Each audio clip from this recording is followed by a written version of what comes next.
বিশ্বকাপের ফাইনাল খেলা আজ, আর এই ফাইনাল খেলাকে ঘিরে সারা বিশ্বের কত রকমের আয়োজন। আর এই আয়োজনের ব্যতিক্রম আমাদের মধ্যেও হয় না, কারণ আমরাও এইবার আর কি সবাই মিলে একটা পিকনিকের ব্যবস্থা করেছি। সন্ধ্যার পর থেকে আমাদের পিকনিক শুরু হবে এবং একেবারে শেষ হবে রাতের বেলা খেলা দেখা দিয়ে। তো আসসালামু আলাইকুম, সবাই কেমন আছেন? আশা করছি সবাই অনেক বেশি ভালো আছেন। আমরাও আল্লাহর রহমতে অনেক ভালো আছি। আর আজকের দিনটা আমাদের জন্য অনেক বেশি উৎসব মুখর একটা দিন আর কি, 4 বছরে একবার এসেছে। যাক, এটা আসলে পালন করতেই হবে এমন কোনো বিষয় না, তারপরেও একটু সবাই মিলে কোনো একটা অকেশন ধরে পালন করা, এই জন্যই আর কি করা। তো যারা না করতে পেরেছেন আসলে মনে কষ্ট নেওয়ার কিছুই নেই, সবসময় তো সব কিছু করার মতোই থাকে না। তো আমারও কখনো করা হয়নি, তবে এই বছর আমরা অ্যাপার্টমেন্টের সবাই মিলে আর কি সিদ্ধান্ত নিয়েছি যে একটা পিকনিকের আয়োজন করব ফাইনালের দিন, বিশ্বকাপ ফাইনালের দিন। তো যেই রকমটা বলা ওই রকমটাই আর কি করা। আসলে আমাদের চেয়ে সবচেয়ে বেশি আনন্দ করে আমাদের বাচ্চারা, আর ওদের জন্যই তো সব কিছুর আয়োজন করা। চাইলেও তো ওদের মতো করে লাফালাফি আমরা করতে পারবো না, তো ওদেরটা দেখেই আর কি আমরা অনেক বেশি আনন্দ পাই। তো এই যে এইখানে রান্নাবান্না তোড়জোড় একেবারে শুরু হয়ে গেছে সন্ধ্যার পরের থেকেই। আসলে দুপুর পর থেকেই সব কিছু জোগাড় করা শুরু করা হয়েছে, বাট যে রান্না করবে বাবুর্চি সাহেব এসেছে সন্ধ্যার পরে, তাই আর কি সন্ধ্যার পর একেবারে তোড়জোড়টা আলোড়ন দিয়ে শুরু হয়েছে। আর এই যে আমার মেয়ে আরও বাচ্চারা মাশাল্লাহ সবাই খুব বেশি আনন্দ করছে। আর আনন্দটা শুধু ওদের মাঝে না, আমাদের মাঝেও আছে, বাট এইরকম লাফালাফি তো বললাম করতে পারবো না, বাট মনে মনে লাফাচ্ছি, খুবই ভালো লাগছে। এই যে কিরকম একটা নাচানাচি শুরু হয়ে গেছে বাচ্চাদের মধ্যে। আর বাচ্চা দুজন খুবই আনন্দ করছে, এখানে দুইজন না, আস্তে আস্তে সবাই যোগদান করবে। আর এই যে মাংসটা রান্না করা শুরু হয়ে গেছে। ফার্স্টে হচ্ছে গরুর মাংসের তেহারি রান্না হবে, তো ফার্স্টে গরুর মাংসটাকে ভালো করে কষিয়ে নেওয়া হচ্ছে।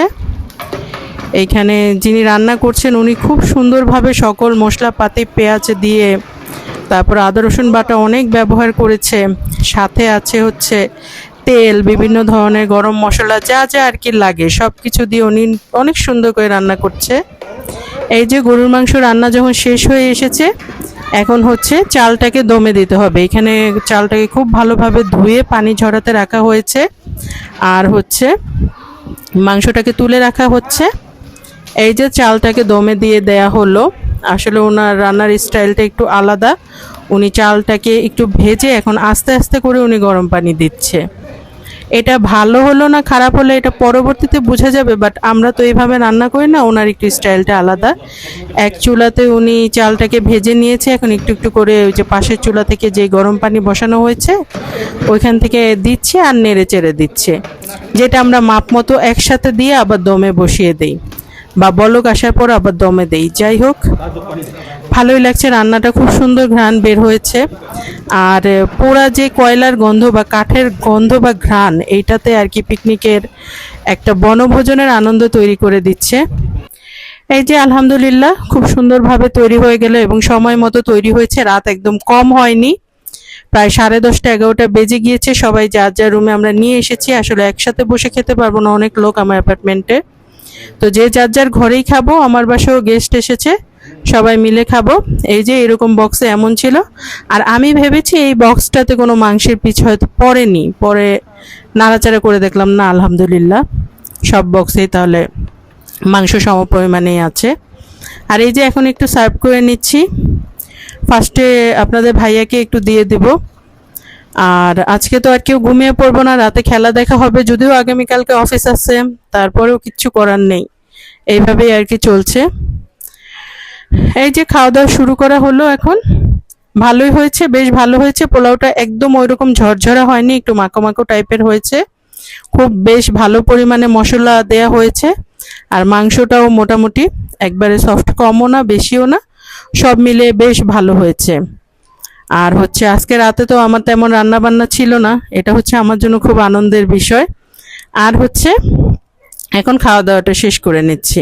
এই যে মাংসটা ভালোই, মানে বিরিয়ানির মাংস যেমন হয়, বিরিয়ানির মাংস কিন্তু কাচ্চির মাংসের মতো অত সফট হয় না, ঠিক এমনটাই হয়েছে। আর ন্যাচারালি এটা তো ডিম, আপনাদের ভাইয়া মজা করে ডিমটাকে খুব বেশি করে দেখাচ্ছে যে রিভিউ দিবা ডিমের, সিদ্ধ ডিমের আর কি রিভিউ দিব।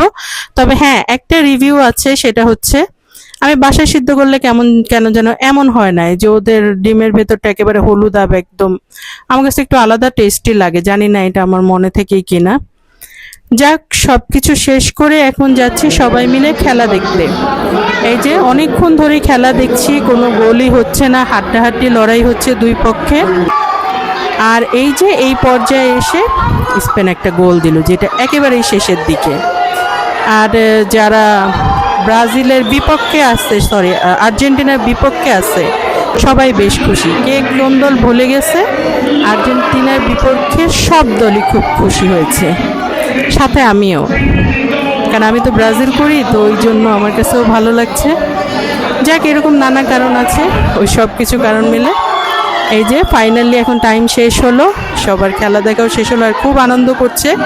আর এই যে আর্জেন্টিনার সব সদস্যরা আস্তে আস্তে চলে যাচ্ছে। যাক, কারোরই ওই রকম কষ্টের কিছু না, খেলা তো খেলা, হার জিত থাকবে, এবং এটা খুব ভালো লাগার বিষয়। সব মিলিয়ে খেলাধুলা খুবই ভালো লেগেছে। এই যে আপনাদের ভাইয়া ডোল বাজাতে বাজাতে যাচ্ছে, যদিও আর কি হেরেছে, হার জিত আমি ওইগুলা কিছু মানি না, খেলাটা হচ্ছে মেন, যারা জিতেছে তাদের সাথেই সেলিব্রেট করলাম, এতে সমস্যাটা কি।